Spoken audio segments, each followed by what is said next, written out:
Bugün yapay zeka deyince aklımıza kodlar geliyor.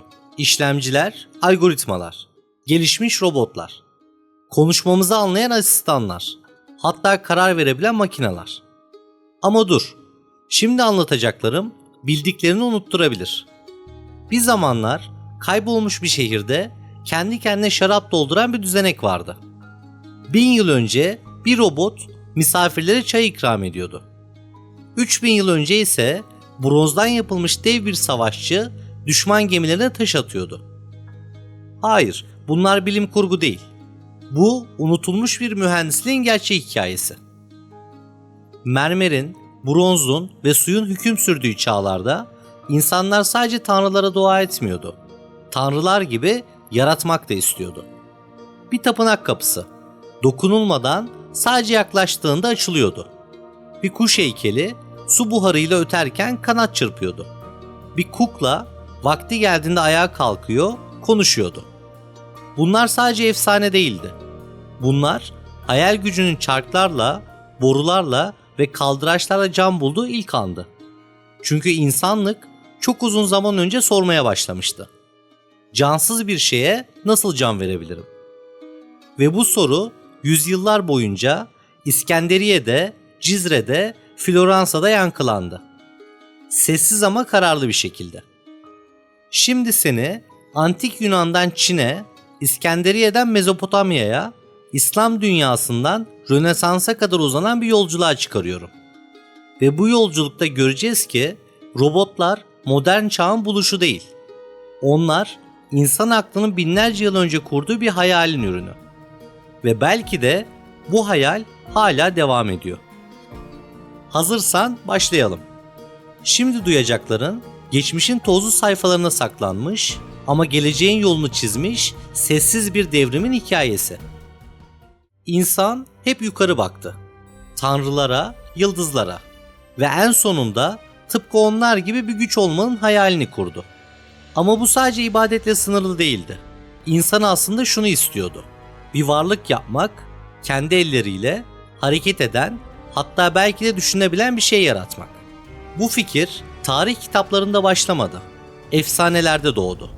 Ama unutma, bazı efsaneler vardır ya hani, aslında bilim daha adını koyamamıştır. Antik Yunan. Zihinle mitolojinin, mermerle hayalin iç içe geçtiği zamanlar. Ve orada demircilerin tanrısı vardı. Ateşin içinde çekiç seslerinin arasında. Yardımcılar yapıyordu. Ama sıradan değillerdi. Altından dövülmüş mekanik kadınlardı bunlar. Yürüyebilen, konuşabilen, emir alabilen varlıklar. Yani ilk yapay zeka hayali belki de M.Ö. 800'lerde kurulmuştu. Sonra Talos vardı. Bronzdan yapılmış bir dev. Girit adasının etrafında devriye geziyor. Yaklaşan düşman gemilerine taş atıyordu. Bir tür antik güvenlik sistemi gibi düşün. Bugün olsa savunma robotu derdik. Ama o dönem için bu sadece bir masal değil. Tekniğin hayalle birleştiği andı. Antik Mısır'a da bakalım. Tanrıların tapınaklarında kendiliğinden açılan taş kapılar vardı. Su püskürten heykeller ve durduk yere ses çıkan gizemli odalar. Halk buna mucize diyordu. Ama perde arkasında basınçla çalışan sistemler, su gücüyle işleyen düzenekler vardı. İnsanlar tanrılara dua ederken aynı zamanda tanrılar gibi şeyler yapmaya çalışıyordu. İbadetle mekanik, mitolojiyle fizik, sessizce iç içe geçmişti. Ve hepsi aynı soruyu soruyordu. Cansız bir şeye nasıl ruh veririm? Henüz bilim yoktu. Yazılım dilleri de ortada yoktu. Ama çarklar vardı, su vardı ve merak vardı. İşte o zaman insan ilk defa bir şey yaptı. Mekanik hayal kurdu. Teknolojiden önce hayal gücü doğdu.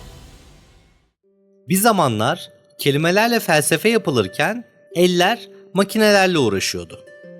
Antik Yunan sadece düşüncenin değil, aynı zamanda mekanik zekanın da doğduğu yerdi.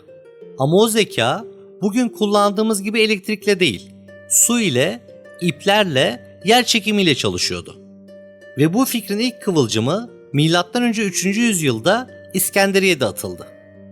Bir mucit suyun gücünü kullanarak zamanı ölçen bir araç yaptı. Ama bu sadece bir saat değildi. Zamanı gösteriyordu. Ama aynı anda içinde figürler hareket ediyor. Sesler çıkarıyordu. Bir nevi otomatik sahneydi bu. Ve sonra sahneye biri daha çıktı. Adeta antik çağın Leonardo'su gibi biri. Heron. Milattan sonra 1. yüzyıl. Yine İskenderiye. Ama bu kez sessizliğin ortasında bir adam vardı. Su, hava, ip, ağırlık ve buharı bugün kullandığımız yazılım dilleri gibi kullanan bir deha. Heron'un derdi sadece makine yapmak değildi. Onlara sahne yazıyordu. Tıpkı bir tiyatro yazarı gibi. Tapınak kapılarını birisi yaklaştığında kendiliğinden açacak şekilde tasarladı. Kuş heykellerine ötme fonksiyonu verdi. Şarap testilerini bardaklara dökülür hale getirdi. Ama en çarpıcısı otomatik tiyatrolardı. İplerle, makinalarla, ağırlıklarla çalışan, belirli zamanlara ayarlanmış bir senaryo gibi işleyen sahneler.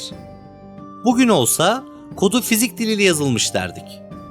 Ama o zamanlar bilgisayarlar bile yoktu. Heron ise hareketi programlamayı başarmıştı. Ve sonra antik dünyanın en büyük mühendislik gizemi ortaya çıktı. Antikythera mekanizması. 1901 Ege Denizi. Bir gemi enkazı, içinde paslı, bozulmuş bir düzenek. Ama bu düzenek gökyüzünü takip eden bir zeka taşıyordu. Bu cihaz ayın ve güneşin döngüsünü hesaplıyordu. Ay tutulmalarını tahmin ediyor, hatta antik olimpiyat oyunlarının takvimini bile çıkarıyordu. Bir tür analog bilgisayardı bu. Ama 2000 yıl öncesine aitti. Bilim insanları onu inceledikçe şunu fark etti. Bu seviyede bir mühendislik modern çağda ancak 1700'lerde tekrar yapılabilmişti. Antik Yunan doğayı sadece izlemekle kalmadı. Onu taklit etti ve sonra yeniden kurdu. Tanrıların gücünü çarklarla, suyla, ağırlıkla mühendisliğe dönüştürdü. Bu bir robotun ilk çizimi değildi. Bu robot fikrinin ilk cümlesiydi. Heron'un makineleri bugün bile sessizce, fısıltı gibi bir ilhamla geleceğin mühendislerine yol göstermeye devam ediyor. Antik dünyanın çarkları durunca mekanik hayaller durmadı. Sadece yön değiştirdi. İskenderiye'den Girit'ten, bu kez doğuya, Cizre'ye doğru bir yolculuk başladı. 12. yüzyıl. Anadolu'nun güneydoğusunda bir saray. Artuklu Beyliği'nin yönetim merkezinde bir mühendis vardı. İsmail el Cezeri. Tarihin belki de en az tanınan ama en çok ilham veren isimlerinden biri. 1136'da doğdu. Ama yaptığı şeyler bugün bile mühendisleri hayrete düşürecek kadar ileri düzeydeydi. El Cezeri sadece teoriyle uğraşan bir bilgin değildi. Hayal ettiğini elleriyle kuran bir ustaydı. Ve onun en büyük eseri Kitabül Hiyel. Orta Çağ'ın mühendislik ansiklopedisi gibi. Peki içinde neler vardı? Suyla çalışan saatler, şifreli kilit sistemleri, otomatik çalışan musluklar, kendi kendine hareket eden robot benzeri figürler. Ve hepsi hem işlevsel hem de sanatsal. Neredeyse sahne eseri gibi. Ama içlerinde en büyüleyici olan fil saati. Bu cihaz sadece zamanı göstermiyordu. Aynı zamanda bir hikaye anlatıyordu. Bir mühendislik gösterisi gibiydi. Filin üstündeki kuşlar ötüyor, ejderha top atıyor. İnsan figürleri belirli anlarda hareket ediyordu. Sanki görünmeyen biri perde arkasından bu sahneyi yönetiyor gibiydi. Bu sistem zamanı sadece ölçmüyor. Aynı anda bir anlatı kuruyordu. El Cezeri'nin amacı yalnızca eğlendirmek değildi. O sistemler kuruyordu. Programlanabilir hareketler tasarlıyordu. Geri beslemeyle çalışan düzenekler inşa etmişti. Bugün robot kontrol algoritması dediğimiz şeyin temellerini o çağda El Cezeri atmıştı. Her cihazında bir mantık vardı. Ama bu elektronik değil, mekanik bir zeka ile çalışıyordu. Ve o zeka bugünkü yapay zekaya giden yolun taşlarını döşüyordu. O dönemde İslam dünyasında bilim, sanat ve teknoloji iç içeydi. İstanbul hala Bizans'taydı. Avrupa henüz Rönesans'ı yaşamamıştı. Ama Cizre'de bir adam çarklarla, zincirlerle ve su gücüyle geleceğe dair fikirler kuruyordu. El Cezeri, Antik Yunan'dan aldığı o büyük mirası sadece korumadı. Başka bir şekle soktu. Geliştirdi, ileriye taşıdı. Onun makineleri bugün müzelerde duran metal parçalar değil aslında. Onlar, insan hayal gücünün ilk kez gerçeklikle buluştuğu anlar. Ve belki de bu yüzden El Cezeri'nin eserleri geçmişten değil, gelecekten gelen mesajlar gibi karşımızda duruyor. Zaman geçtikçe insanlığın o eski rüyaları da şekil değiştirdi. El Cezeri'nin icatlarının üstünden yüzyıllar geçti ve başka bir dönem başladı. Karanlıkla aydınlığın tam ortasına doğan bir çağ, Rönesans. 15. yüzyıl İtalyası. Sanat, bilim, felsefe hepsi bir araya geldi. Ve o masanın başında tek bir isim parlıyordu. Leonardo da Vinci. Biz onu Mona Lisa'nın ressamı olarak biliyoruz. Ama onun zekası sadece tuvale değil, mekanik sistemlere de uzanıyordu. Da Vinci bir sanatçıydı, evet. Ama aynı zamanda bir mühendis ve belki de zamanın en ilerici mucidiydi. Defterlerinde bir figür dikkat çeker. Mekanik şövalye.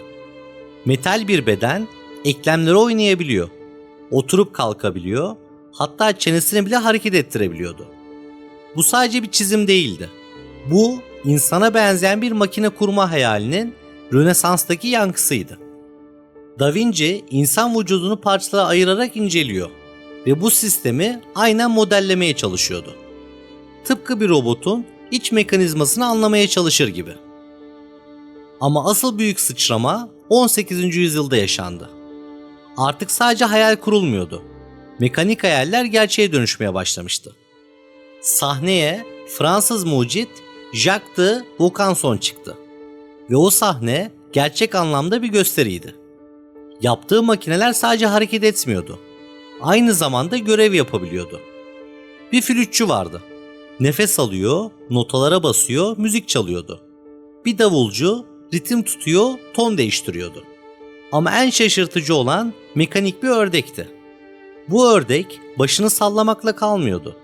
Gerçek yiyecekleri yiyip mekanizmasının içinde sindiriyor ve dışkı üretiyordu.